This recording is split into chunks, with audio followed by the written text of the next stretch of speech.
Okay guys, magandang araw. Welcome back sa ating YouTube channel. May bahagi lang po ako sa inyo guys sa ating karanasan ngayon sa ating AdSense account. No? Kung ganito makikita nyo guys, ay ito po ay hindi natin problemahin kasi hindi naka-apekto sa ating YouTube channel, no? Ang kitaan dito.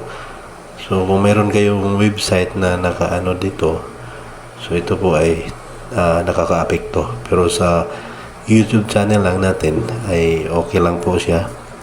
Hindi na lang natin bigyang pansin itong mensahe ng Google AdSense. So ipagpatuloy lang natin ang ating pag-upload ng ating mga videos sa ating YouTube channel. So ito lang po guys ang maibahagi natin kasi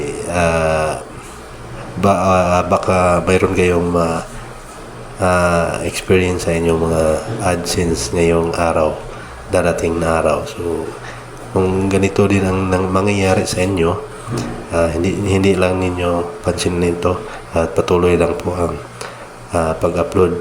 At hanggang dito na lang po guys. Salamat po sa inyong panonood. At sana po ay meron kayong nakukuhang ideya.